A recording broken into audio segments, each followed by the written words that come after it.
This is a noteworthy day here at CBS. We thought we'd take a moment to tell you why. CBS reports the homosexuals. Most Americans are repelled by the mere notion of homosexuality. I didn't want to be different. Lars Larson is a member of the most despised minority group in the United States. I didn't want to stand out. 2 out of 3 Americans look upon homosexuals with disgust, discomfort, or fear. I know that inside now I'm sick. What can the father do to keep his son from developing a homosexual orientation? I was wondering if you think that there are any, quotes, happy homosexuals? Homosexuality is, in fact, a mental illness. CBS reports the homosexuals will continue after this message. That was how CBS News covered the gay and lesbian community 3 decades ago. But the world has changed since then. Here's a look at our community today through the eyes of CBS News.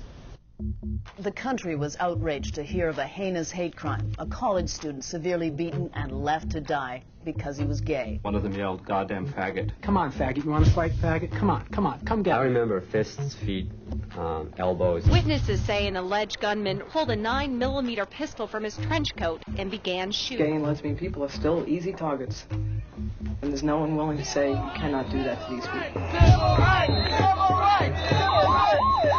You pick them up and you take them to the bus and you come right back. Over here. Act up! Fight back! Fight AIDS! Act up!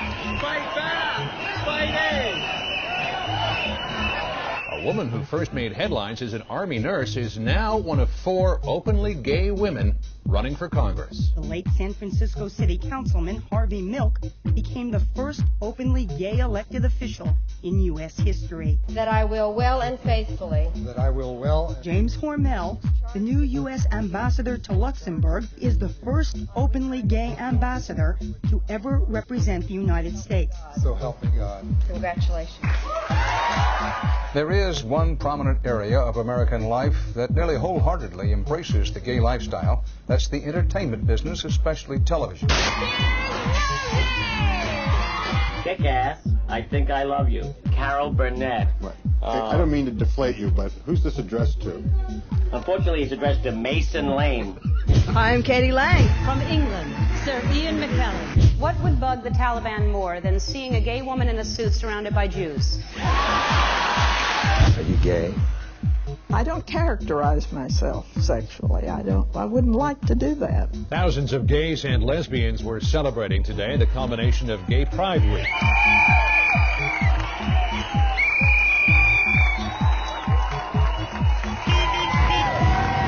It's time to stand up and be counted. I'm straight, but I'm not narrow.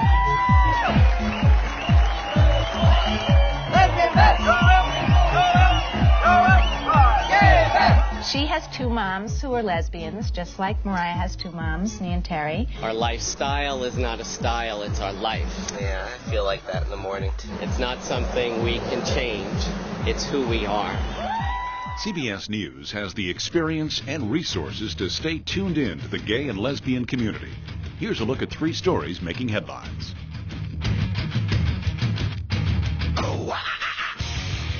AIDS hit the gay community 2 decades ago.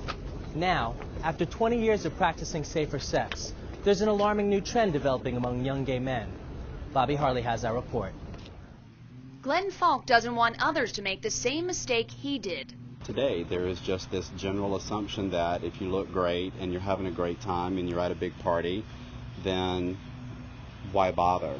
Now 33, Falk took the risk of unprotected sex and recently learned he is HIV positive.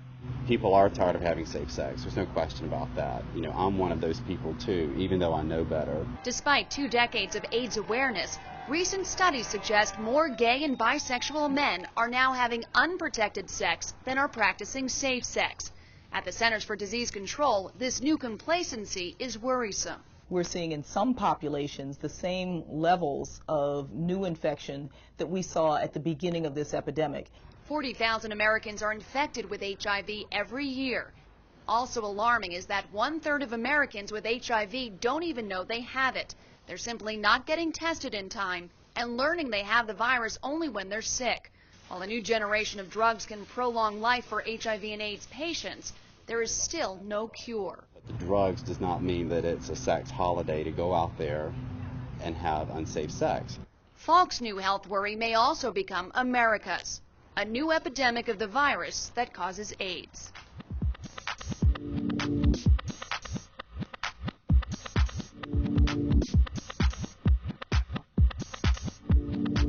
A court case is bringing to light the problems of gay and lesbian couples who don't have the option of marriage, especially when one partner gets seriously ill. When someone is dying in the hospital, we should bring family together, not keep them apart.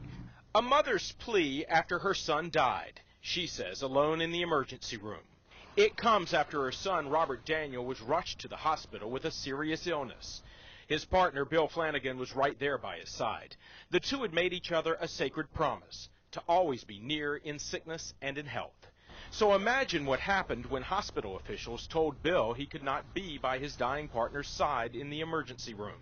I have a huge hole in my heart and soul because I wasn't allowed to be with Robert when he needed me most. Bill Flanagan is now suing the Maryland Shock Trauma Center for damages.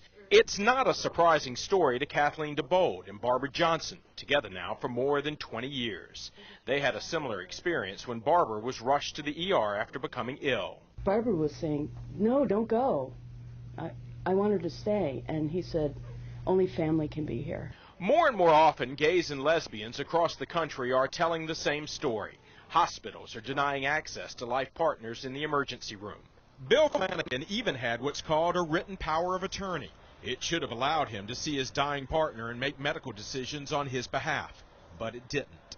Despite that, legal experts say it's still the only prescription to prevent problems. Lots of couples have drafted medical proxies or healthcare decision-making designations, which actually allow each other to make decisions. And the underside of that is that if you're able to make a decision for somebody medically, then you should have a right to see them. The Maryland Shock Trauma Center denies it discriminated against Flanagan and his partner. Officials say they kept him out of the ER because doctors were too busy saving lives, and visitors, even family, would have been a distraction. And it's stories like these that have forced Barbara Johnson and Kathleen DeBold to carry powers of attorney with them wherever they travel. They say they want to make sure neither one of them is alone in a time of need. Alone like Cecil Daniel's son. My son Bobby not only suffered in his final hours, but he suffered alone.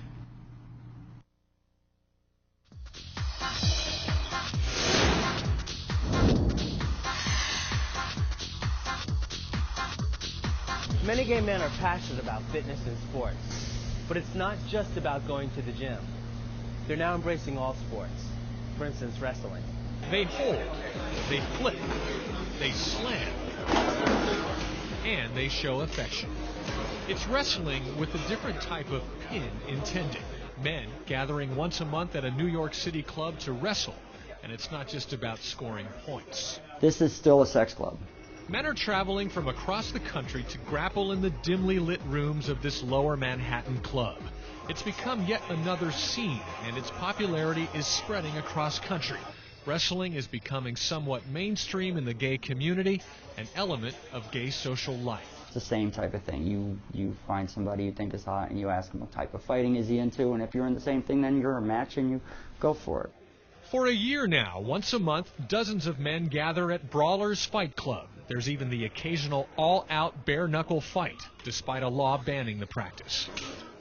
But this club isn't so much about sport as it is casual sex. Some might find it a shocking twist on the serious sport. My thing is, if you're a great fighter in real life, you can take it into the bedroom if you want. Why not? But you have to learn traditionally, you know? Joe Mazza runs Brawlers Fight Club. By day, he's a social worker, but a few nights a week, he manages the club, which caters to men. There are all kinds of theme nights, leather, S&M, even shaving.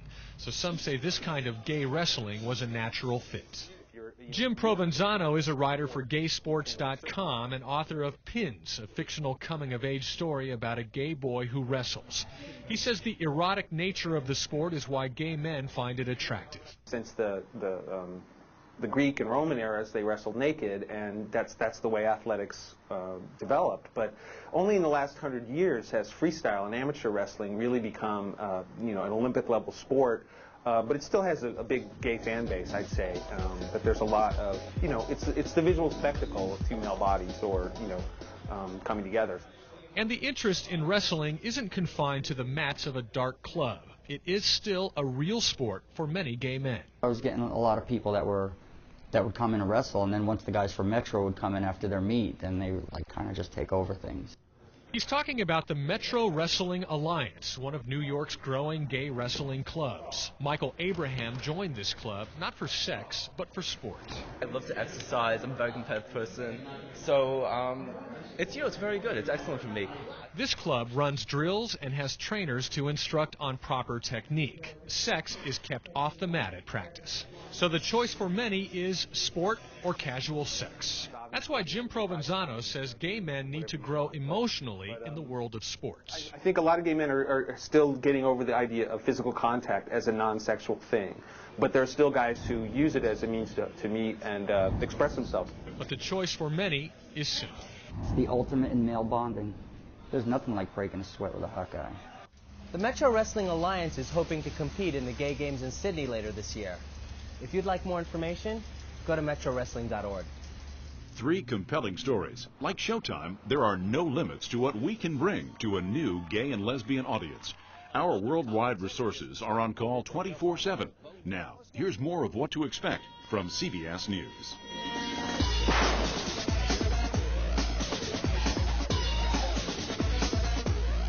We're in the process of contacting the victims now.